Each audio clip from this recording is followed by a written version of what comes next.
Hello students, इस video में motion chapter का जो हमारा स्टडी है उसको आगे बढ़ाते हुए हम थर्ड पार्ट लेके यहाँ पे रिप्रेजेंट कर रहे हैं और आपको एक्सप्लेन करने की कोशिश कर रहे हैं। थर्ड पार्ट में बेसिकली हम एक्सेलरेटेड मोशन और एक्सेलरेटेड मोशन के जो इक्वेशंस हैं जो कि जनरली एग्जाम में पूछे जाते हैं, इक्वेशन ऑफ मोशन का डेरिवेशन और उससे रिलेटेड न्यूमेरिकल, जो आप केवल 9th में नहीं बल्कि 11th क्लास में भी आप आगे जाएंगे तो ये टॉपिक्स आपको मिलेंगे, इसलिए ये सेशन बहुत ही इंपॉर्टेंट हो जाता है आपके लिए। डिस्कस करें एक्सेलरेटेड मोशन की। तो आप देखते हैं कि कभी कभी आप डेली लाइफ में जब कभी मोशन परफॉर्म कर रहे होते हैं तो कभी आप अपनी स्पीड को बढ़ाते हैं, कभी आप अपनी स्पीड को कम करते हैं।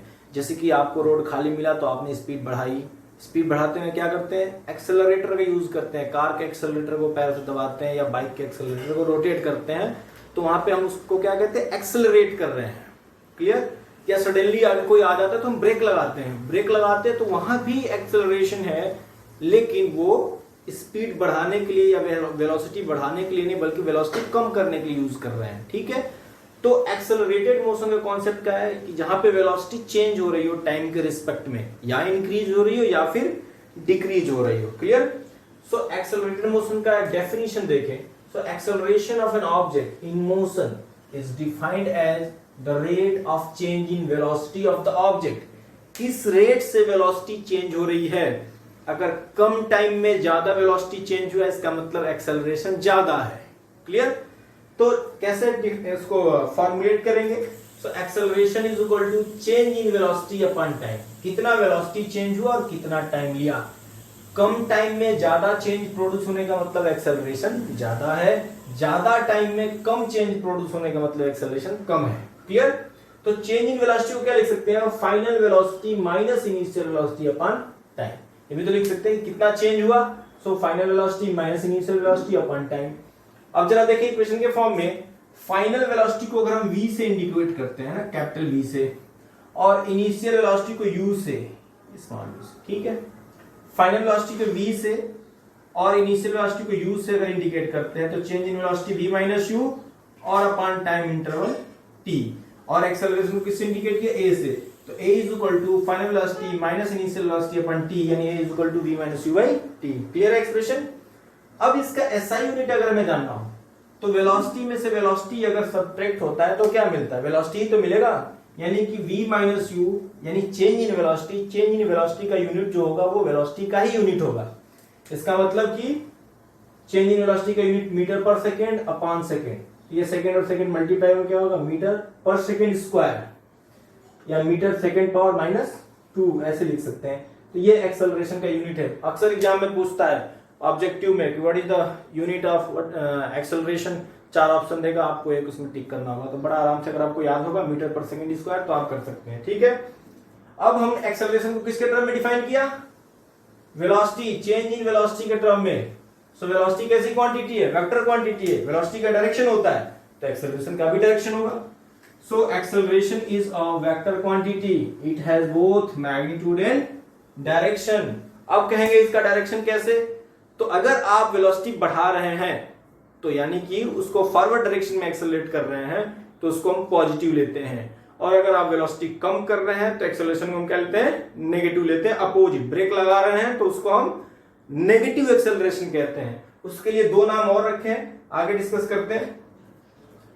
If the velocity of body is decreasing with time, if the velocity of body is decreasing with time, the acceleration of the body is negative. और नेगेटिव एक्सेलरेशन क्या कहते हैं, it is also termed as retardation. इसके लिए एक और term use किया, retardation या फिर deceleration.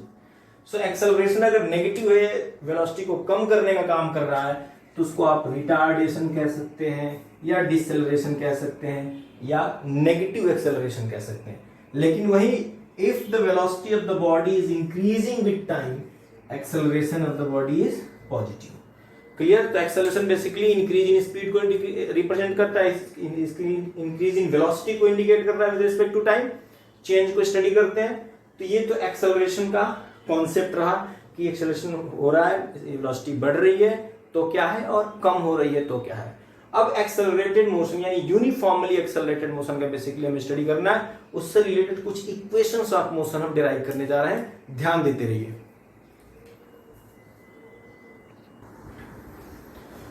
So now students, if an object is moving with a constant or uniform acceleration, it means the rate of change in velocity is constant. जिस rate से velocity change हो रहा है constant, यानी हर एक सेकेंड में उसकी वेलोसिटी 2 मीटर पर सेकेंड बढ़ रही है, तो हर एक सेकेंड में 2 मीटर पर सेकेंड ही बढ़ रही है, तो ऐसे में उसका एक्सेलरेशन क्या होगा? यूनिफॉर्मली एक्सेलरेशन होगा। ठीक है, तो ऐसे मोशन को क्या कहते हैं? यूनिफॉर्मली एक्सेलरेटेड मोशन कहते हैं। तो एक्सेलरेशन को कैलकुलेट करने का तरीका क्या है कि अगर आपसे क्वेश्चन पूछता है कि किसी आप स्कूटर से जा रहे हैं और आपके स्कूटर की स्पीड 5 मीटर पर सेकेंड है किसी इंस्टेंट, और इससे बढ़ के 20 मीटर पर सेकेंड हो गई, और टाइम कितना लिया आपने? 3 सेकेंड। तो स्कूटर की स्पीड पहले कितनी थी? 5 मीटर पर सेकेंड, इसको यू कहते हैं इनिशियल स्पीड। बाद में कितनी हो गई? 20 मीटर पर सेकेंड, इसको फाइनल स्पीड कहते हैं वी। और टाइम टेकन कितना है? 3 सेकेंड। तो एक्सेलरेशन कैसे कैलकुलेट करेंगे आप? v minus u by T. ठीक है, यानी कि 20 माइनस 5 और अपान 3, इट मीन्स 15/3, मतलब वो 5 मीटर पर सेकेंड स्क्वायर। तो acceleration of the body is 5 metre per second square. तो ये सिंपल सा तरीका है कि आपको इनिशियल स्पीड पता हो, फाइनल स्पीड पता हो और कितना टाइम लिया, तो आप इसको ऐसे फाइंड आउट कर सकते हैं। अच्छा, यूनिफॉर्मली एक्सेलरेटेड मोशन में एक और कॉन्सेप्ट है कि अगर ऑब्जेक्ट का एक्सेलरेशन यूनिफॉर्म हो, देख सकते हैं यूनिफॉर्मली एक्सेलरेशन, अगर उसकी स्पीड u से चेंज होके v हो गई, u is initial velocity and v is final velocity. So average velocity की बात करें, याद रखेंगे, इसको नोट कर लेंगे।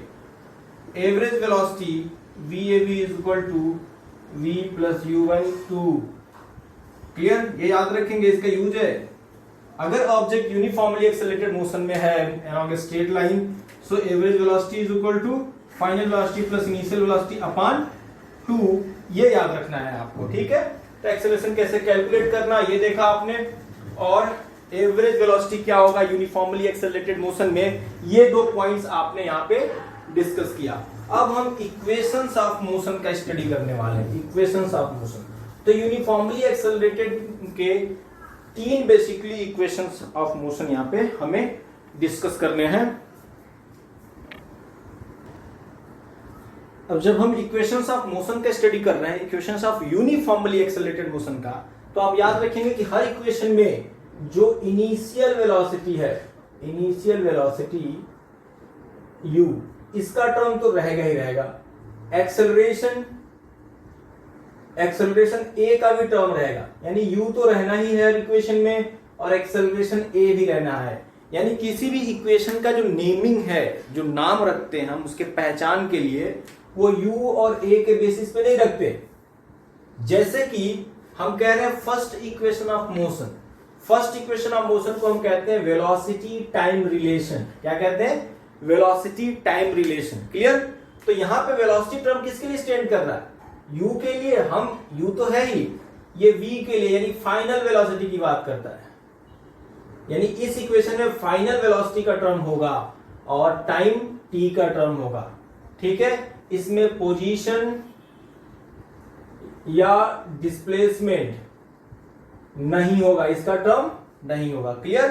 यानी फर्स्ट इक्वेशन ऑफ मोशन में आप क्या समझ रहे हैं? वेलोसिटी और टाइम का रिलेशन है, यानी फाइनल वेलोसिटी और टाइम का रिलेशन है कि किसी ऑब्जेक्ट का कितने टाइम बाद क्या वेलोसिटी वो अक्वायर करेगा। बेसिकली ये हम जान पाते हैं इस इक्वेशन से।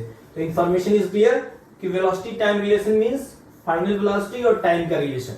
तो जरा सा हम ये देखें, लिखेंगे कि इफ द वेलोसिटी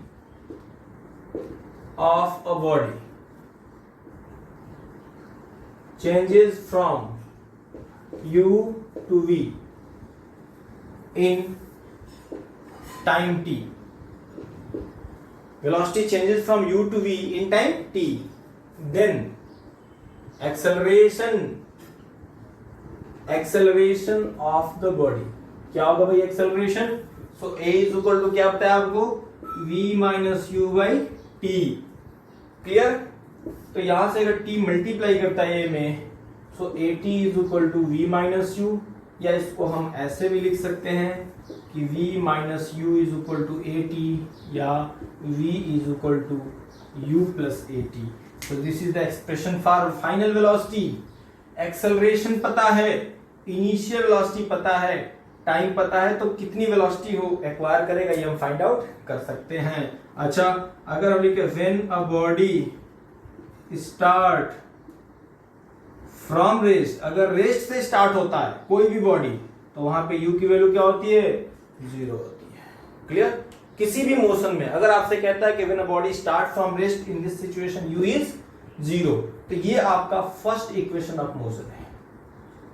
फर्स्ट, इसको आप याद रखेंगे, फर्स्ट इक्वेशन ऑफ मोशन कहां से आया? एक्सेलरेशन के कॉन्सेप्ट से आया. एक्सेलरेशन के कॉन्सेप्ट है v is equal to u plus at, और इसको कहते हैं हम वेलोसिटी टाइम रिलेशन. इन सारे टॉपिक्स पे हम आपको न्यूमेरिकल्स भी कराएंगे. ठीक है, अब आता है नेक्स्ट पॉइंट आपका सेकेंड इक्वेशन ऑफ मोशन का. So second equation of motion को देखें. सेकेंड इक्वेशन ऑफ मोशन, तो ये किसके किसके बीच का रिलेशन है? ध्यान देंगे, ये रिलेशन है पोजीशन टाइम रिलेशन, यानी कितने टाइम बाद ऑब्जेक्ट कितना कौन सा पोजीशन अटेन करेगा या कितना डिस्प्लेसमेंट गेन करेगा. बेसिकली इसका हमें स्टडी करना है. यानी रिलेशन किसका हो गया? पोजीशन और टाइम का. तो इसमें फाइनल वेलोसिटी, ध्यान से सुनिए, फाइनल वेलोसिटी v का टर्म आपको नहीं मिलने वाला है. इस रिलेशन में फाइनल वेलोसिटी v का टर्म नहीं होना है. ये किसका रिलेशन है? पोजीशन और टाइम का रिलेशन है. क्लियर है? एकदम ध्यान में इसको बैठा रखना, ये नेमिंग बड़ा इंपॉर्टेंट होता है. तो अब देखेंगे कि अब कह रहा है कि when a body is undergoes uniformly accelerated motion along straight line, then displacement क्या होता है भाई? So displacement s is equal to average velocity into time. याद रखेंगे, इसका डेरिवेशन कैसे स्टार्ट हो रहा है? Displacement is equal to average velocity into time, यानी कि s is equal to VAV into time. AV for average है ना, VAV इनटू टाइम. अब एवरेज वेलोसिटी क्या बताया था मैंने इस सेशन के बिगिनिंग में? अगर यूनिफॉर्मली एक्सेलरेटेड मोशन है तो एवरेज वेलोसिटी होगा v प्लस u बाई 2. तो यहाँ पे VAV की जगह पर रखा v plus u by 2, final velocity plus initial velocity upon 2 into t. अब जरा रिकलेक्ट करें, ये किसका रिलेशन है? पोजीशन और टाइम का रिलेशन है. इसमें v का टर्म होगा? नहीं होगा, लेकिन v तो दिख रहा है हमें, तो इसको हम रिप्लेस कर सकते हैं. कहां से? From first equation. क्लियर? यहां पे लिखा आपने, या s is equal to, so from first equation of motion, clear? v is equal to u plus at. v की जगह क्या रखना? u plus at. सो यहां पे क्या मिल रहा है? v की जगह s is equal to, v की जगह पर रखेंगे u plus at. Again u है हमारे पास, होल अपॉन 2 इंटू t. दिख रहा है क्या? v के जगह पे हमने u प्लस at रखा. कहां से? फर्स्ट इक्वेशन, क्योंकि v का टर्म तो हमें चाहिए नहीं है, तो पोजीशन और टाइम का रिलेशन है. तो s is equal to, u और u ऐड होकर क्या होगा? 2u plus at into t by 2.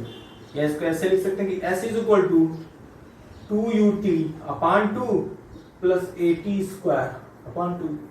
2 से डिवाइड कर दिया दोनों टर्म को, t का मल्टीप्लाई किया इसमें और इसमें, तो यहाँ 2ut प्लस at स्क्वायर और बाई 2 से डिवाइड किया. फाइनली आपको क्या मिल रहा है? s इज इक्वल टू, ये 2 से 2 कैंसिल होता है, तो ut plus half at square. ये है आपका सेकेंड इक्वेशन. याद रखेंगे इसके डेरिवेशन को, सेकेंड इक्वेशन ऑफ मोशन. इसमें किसका टर्म नहीं लेना था? फाइनल वेलोसिटी का नहीं लेना था. तो हमने क्या किया? जो एवरेज स्पीड इनटू टाइम का, जो एवरेज वेलोसिटी टू टाइम का कांसेप्ट था, उसमें v को रिप्लेस कर दिया ना फर्स्ट इक्वेशन से.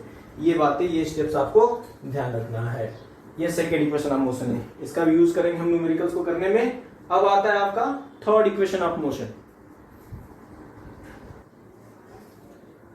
अब नंबर आता है थर्ड इक्वेशन ऑफ मोशन का. तो थर्ड इक्वेशन ऑफ मोशन के बारे में आप जाने कि थर्ड इक्वेशन ऑफ मोशन किसके किसके बीच का रिलेशन है. So it is the relation between velocity and position, यानी कि किस पोजीशन पे जाके क्या वेलोसिटी वो अटेन करेगा, यानी कि वेलोसिटी पोजीशन के साथ कैसे रिलेटेड है, इनके बीच में कैसे वेरिएशंस आएंगे, ये इस रिलेशन, इस इक्वेशन से मिलेगा. इसका मतलब कि इसमें टाइम का टर्म नहीं होगा, टाइम का टर्म इस इक्वेशन में आपको नहीं मिलेगा. क्लियर? इस बात का ध्यान रखेंगे। क्लियर? तो सेम शुरुआत वैसे ही करते हैं आप कि displacement s is equal to average velocity VAV into t time. Clear? Displacement is equal to average velocity, जैसे सेकंड इक्वेशन के लिए किया था हमने, सेम प्रोसीजर फॉलो करें।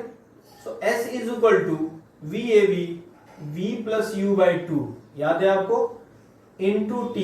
हमने क्या कहा था? This is relation between velocity and position. इसमें टाइम का टर्म नहीं होगा, यानी ये t हमें नहीं चाहिए, तो इस t का क्या करें? लिख सकते हैं नाउ फ्रॉम फर्स्ट इक्वेशन, बड़ा आसान है, from first equation of motion क्या होता है भाई? v is equal to u plus at, यानी कि at is equal to v minus u या t is equal to v minus u by a. देखिए टाइम को कैसे हमने सब्स्टिट्यूट किया, कहां से? फ्रॉम फर्स्ट इक्वेशन, u को माइनस किया, v minus u is equal to at, फिर एक्सेलरेशन जाकर डिवाइड किया, टाइम की वैल्यू मिली। यही टाइम की वैल्यू यहां पे हम सब्स्टिट्यूट कर दें ऑन पुटिंग v है, क्या है हमारे पास? s इज इक्वल टू यहां पे v plus you by 2 into t के जगह पे v minus u by A. Clear? अब यहां से आप एक्सप्रेशन देख सकते हैं कि ऊपर v plus you v minus you, a plus b a minus b multiply करके क्या होता है? a square minus b square. तो यहाँ पे v plus you v minus you multiply करके v square minus u square upon 2 और a multiply करके 2a। अब क्या ये 2a आके s से मल्टीप्लाई करेगा, या ऐसे लिख सकते हैं कि s is equal to v square minus u square upon 2a। यहां से क्या होता है? v square minus u square is equal to 2as, या फिर v square is equal to u square plus 2as।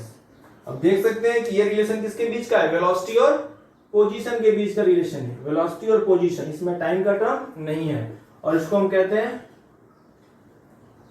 Third equation of motion.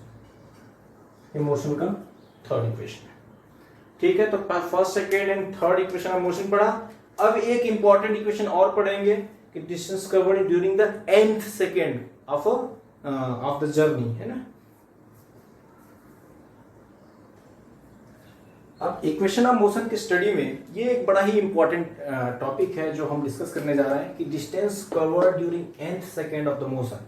ये अगर आप NSC नेशनल स्टैंडर्ड एग्जामिनेशन देने जाएंगे, जिसको NTSC कहते हैं, या फिर 11th क्लास में आप जाएंगे तो उसके बड़े इंपॉर्टेंट यूजेस हैं। 9th क्लास में भी इस पे रिलेटेड न्यूमेरिकल्स आते हैं, लेकिन डायरेक्ट ये फार्मूला आप नहीं यूज कर पाते हैं तो आपका कैलकुलेशन लेंदी हो जाता है।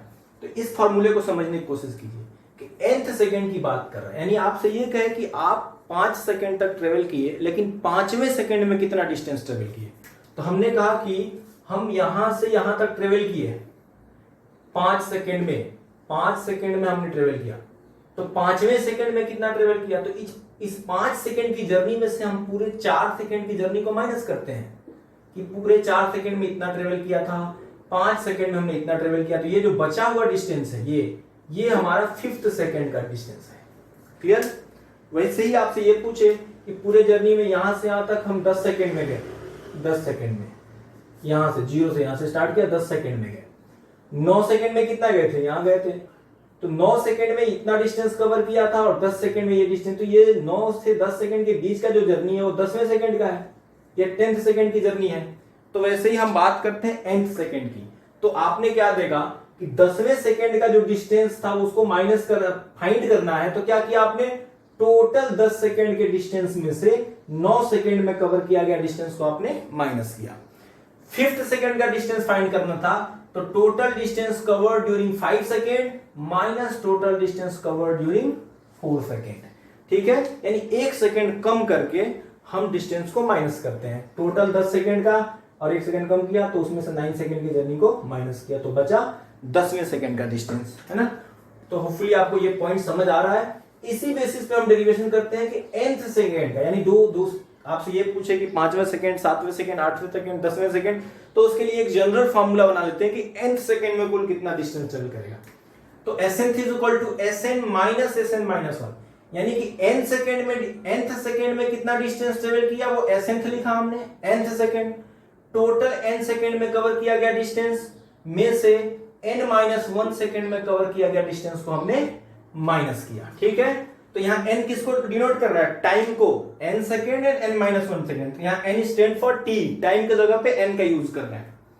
तो सेकेंड इक्वेशन ऑफ मोशन का यूज करें तो distance travel in n second is un plus half an square, क्योंकि होता है ut plus half at square. तो t के जगह पे n है और t के जगह पे n-1 है, तो क्या लिखा हमने, un plus half n square. दूसरे ब्रैकेट में distance travel in n-1 second क्या होगा, तो un-1 प्लस हाफ n-1 का स्क्वायर। यहाँ पे फार्मूले में टाइम की जगह पे n-1 रखा। ठीक, अगले स्टेप में इसको एज इट इज लिख दिया। यहाँ पे जो n-1 का होल स्क्वायर, उसको होल स्क्वायर किया ब्रैकेट के अंदर। ठीक है, यानी इसको ब्रैकेट ऑफ किया तो un माइनस u मल्टीप्लाई करके, क्लियर, और प्लस हाफ a हमारे पास पहले से है, n-1 का होल स्क्वायर किया तो n square plus 1 minus 2n, ये होल स्क्वायर क्लियर है आपको। फिर अगले स्टेप में इस ब्रैकेट को ऑफ करेंगे, बाकी एज इट इज लिख दिया हमने इसको। यहाँ पे ये टर्म यहाँ पे हाफ a का n स्क्वायर में मल्टीप्लाई किया तो क्या हो गया, half n square. Half a का, ये जो हाफ a है इसका 1 में मल्टीप्लाई हुआ तो हाफ a ही रहेगा। इसी हाफ a का जब -2n में मल्टीप्लाई होता है तो 2 से 2 कैंसिल होता है और n और a बच जाएगा माइनस साइन के साथ, क्योंकि यहाँ पे माइनस है तो -an। देख सकते हैं, एक बार क्रॉस चेक कर लेंगे। ठीक है, अब क्या किया, सारे ब्रैकेट को ऑफ किया, un plus half n square, ये माइनस un था, देखेंगे ये प्लस un था, ब्रैकेट खुला तो ये माइनस un हो गया, ये माइनस u प्लस u हो गया, plus half n square minus half n square हो गया, plus half a minus half a और माइनस n प्लस n हो गया। अब देखें un से un कैंसिल, ठीक है, प्लस हाफ n स्क्वायर से minus half n square cancel, हमारे पास टर्म्स क्या बच गए, u an और माइनस हाफ a। तो हमने SN इक्वल टू क्या पाया, u plus an minus half a। अब यहां से इन दोनों में a को कॉमन ले सकते हैं ना, a/2 a को कॉमन ले सकते हैं, तो यहाँ पे क्या बचेगा, u प्लस a कॉमन लिया तो n-1/2। ठीक है, अगर यहाँ पे एलसीएम ले लें तो 2n-1 होल अपॉन 2 हो जाएगा ना, तो यहाँ बचेगा u plus a 2n-1 whole upon 2। तो a को 2 को यहाँ भी लिख सकते हैं, a/2 लिख सकते हैं। तो ये फॉर्मूला मिल गया हमको, SN equal to u minus a/2 2n-1। ये सॉल्यूशन के स्टेप्स हो गए।